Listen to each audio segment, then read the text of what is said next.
नमस्कार, मैं हूं निश्चित दुबे। आप देख रहे हैं सुलगता सवाल। तो पुलवामा का खूंखार मास्टरमाइंड, जिसके इशारे पर 14 फरवरी 2019 को सीआरपीएफ के काफिले पर आत्मघाती हमला हुआ और 40 जवान शहीद हो गए, वो हमजा बुरहान आज पाकिस्तान अधिकृत कश्मीर में यानी कि पीओके में अज्ञात हमलावरों की गोली का शिकार हो गया।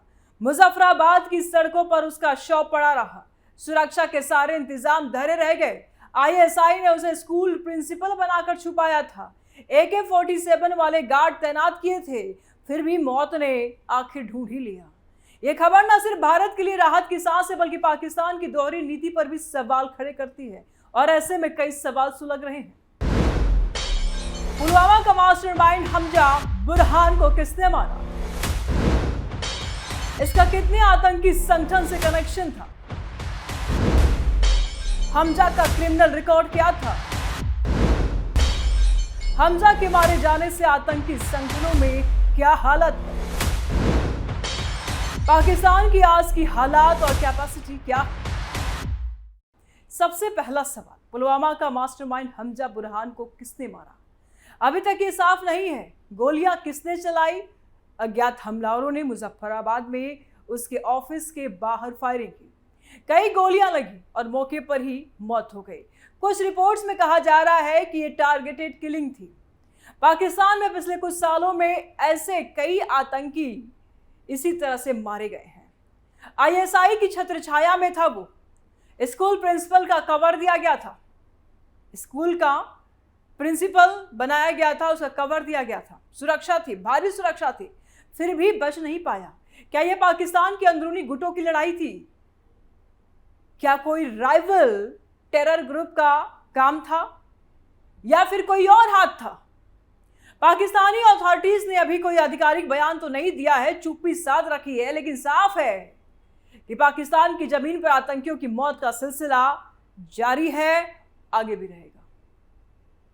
भारत की सुरक्षा एजेंसियां इसकी निगरानी कर रही है और ये मरने वाला पुलवामा का वो चेहरा था जिसने युवाओं को बरगला करके आतंक की राह पर डाला था और अब उसकी कहानी खत्म हुई। जैसी करनी वैसी भरनी। कितने आतंकी संगठन से कनेक्शन था इसका? हमजा बुरहान, असली नाम अर्जुमंद गुलजार डार उर्फ डॉक्टर,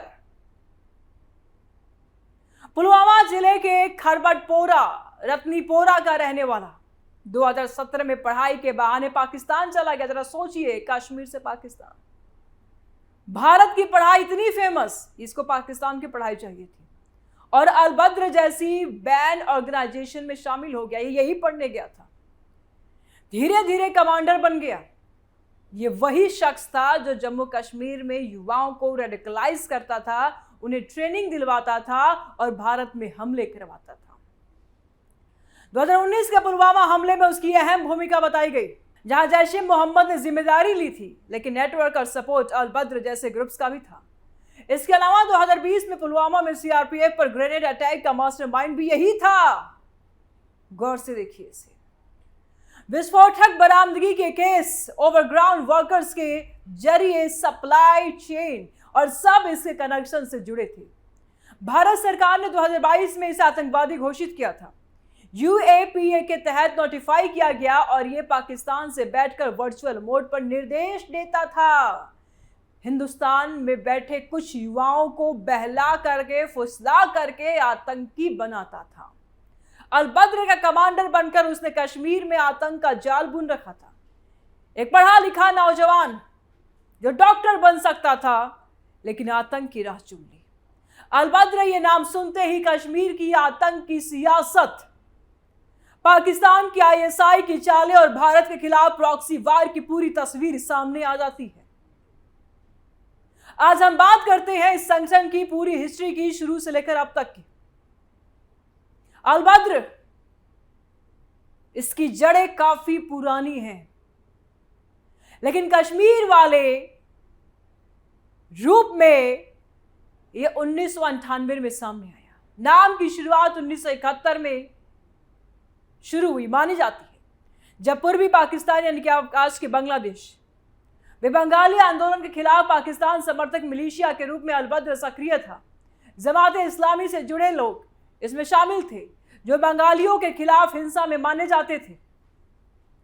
बाद में यह नाम अफगानिस्तान में भी इस्तेमाल हुआ, जहां गुलबुद्दीन हिज़्ब इस्लामी के साथ काम किया।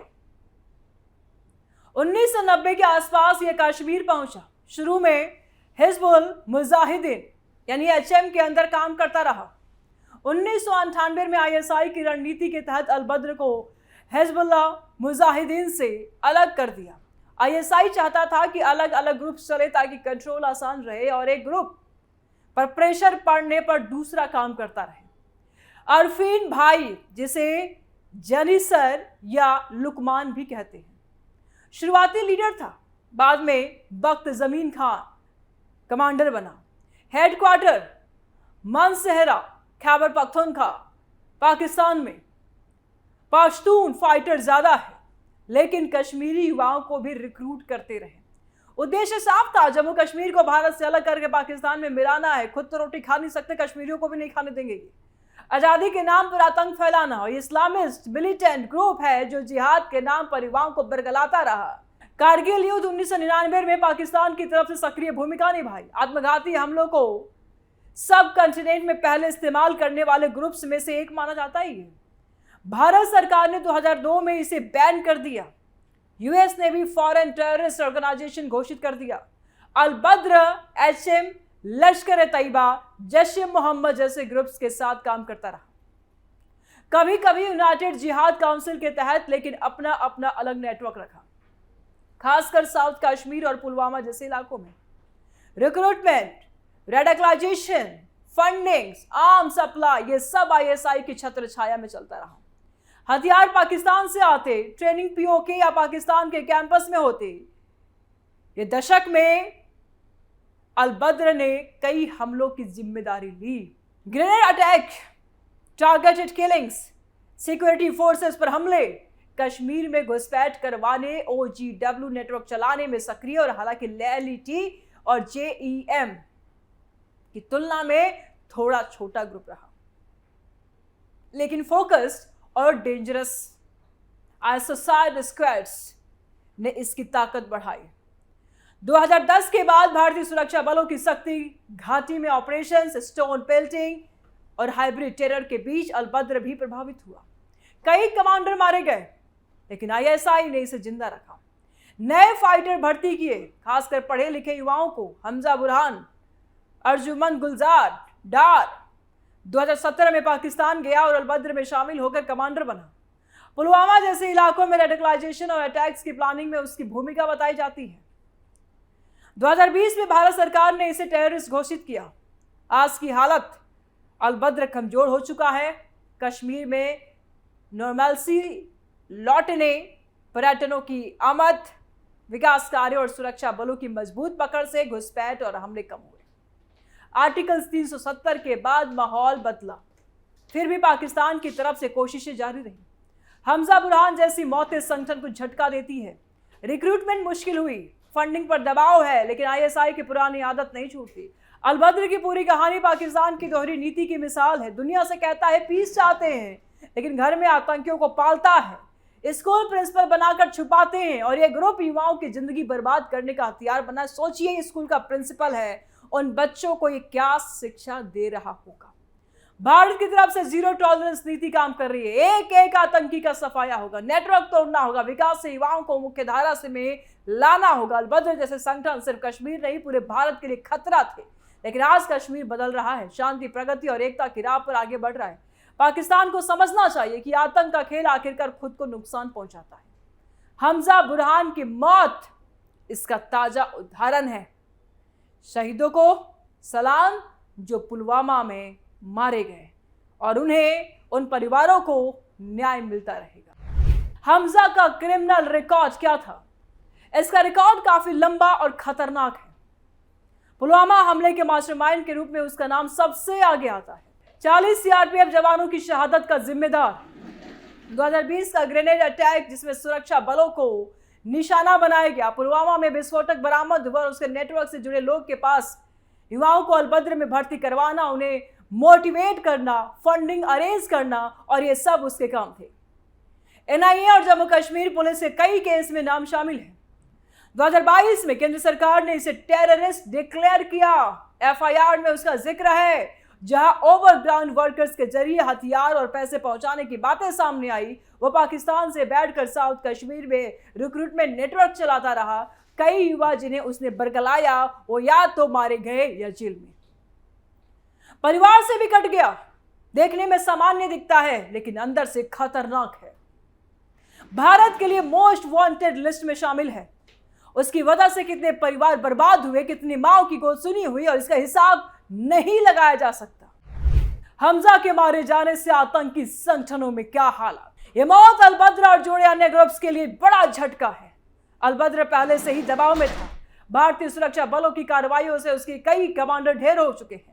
हमजा जैसे चेहरे जो रिक्रूटमेंट और प्लानिंग करते थे, उनकी मौत से नेटवर्क कमजोर होता है। युवाओं को रेडिकलाइज करने वाला एक बड़ा चेहरा चलाया गया। पाकिस्तान में भी आतंकियों के बीच में डर का माहौल है क्योंकि अज्ञात हमलावर कहीं भी पहुंच रहे हैं और यह सिलसिला पिछले 5 साल में 26 से ज्यादा आतंकियों की मौत का है जो अपने ही सरजमी पर मारे जा रहे हैं। अलबद्र, जैश, लश्कर सब प्रभावित है। भारत में घुसपैठ और हमलों की कोशिशें कम हुई है लेकिन खतरा अभी भी है। सुरक्षा बल अलर्ट पर है। यह मौत दिखाती है कि आतंक की फैक्ट्री चलाने वाले खुद सुरक्षित नहीं है। संगठनों में भगदड़ मच सकती है। नए चेहरे उभरेंगे लेकिन पुराने नेटवर्क टूट रहे हैं। कश्मीर में शांति की तरफ बढ़ते कदमों के बीच एक और सकारात्मक खबर है। पुलवामा हमला 2019 का वो घाव था जो आज की ताजा है। भारत ने बालाकोट एयर स्ट्राइक से जवाब दिया। उसके बाद आर्टिकल 370 की समाप्ति, कश्मीर में विकास की नई सुबह, लेकिन पाकिस्तान की तरफ से प्रॉक्सी वार जारी रही। हमजा जैसे लोग पीओके और पाकिस्तान में बैठकर साजिशें रचते रहे। अब तक के अपडेट्स में देखें तो हमजा 2017 में गया, अलबद्र ज्वाइन किया, कमांडर बना, 2022 में टेररिस्ट घोषित हुआ और आज यानी कि 2026 में खलास, मारा गया। कश्मीर में आतंकवाद काफी हद तक काबू में है। पर्यटक आ रहे हैं, चुनाव हो रहे हैं, लेकिन पाकिस्तान की आईएसआई अभी भी कोशिश कर रही है जो अब संभव नहीं है। पाकिस्तान की आज की हालत और कैपेसिटी क्या है? आतंक फैलाने की सिवा इसकी क्या ही कैपेसिटी हो सकती है? वो दुनिया को बताता है कि वो टेररिज्म के खिलाफ है, लेकिन आईएसआई आतंकियों को प्रिंसिपल बनाकर छुपाती है, AK-47 गार्ड देती है, हमजा जैसा आतंकी स्कूल चलाता है, युवाओं को बरगलाता है। पाकिस्तान की अर्थव्यवस्था डूबी हुई है, IMF के चक्कर काट रहा है, लेकिन आतंक पर खर्चा जारी है। इससे ज्यादा बुरा हालत क्या हो सकती है पाकिस्तान की? उसके नेता आतंकियों के साथ फोटो खिंचवाते हैं, फिर दुनिया से भीख मांगते रहते हैं, मदद मांगते हैं। FATF के लिस्ट से निकलने के बाद भी पुरानी आदतें नहीं छूटी है। पीओके में खुद अस्थिरता, बलूचिस्तान में विद्रोह, लेकिन भारत पर आतंक भेजने की कोशिश है। हमजा की मौत पाकिस्तान की नाकामी दिखाती है। वो अपने पाले हुए कुत्तों को भी काबू में नहीं रख पा रहा है। आंतरिक कलह, राइवल ग्रुप्स या फिर कोई और वजह, लेकिन पाकिस्तान की जमीन आतंकियों के लिए अब सुरक्षित नहीं रही। राय दें कमेंट बॉक्स में। वीडियो को लाइक करें, ज्यादा से ज्यादा शेयर करें, चैनल सब्सक्राइब करें। जल्द मिलते हैं नए अपडेट के साथ। दीजिए इजाजत। नमस्कार।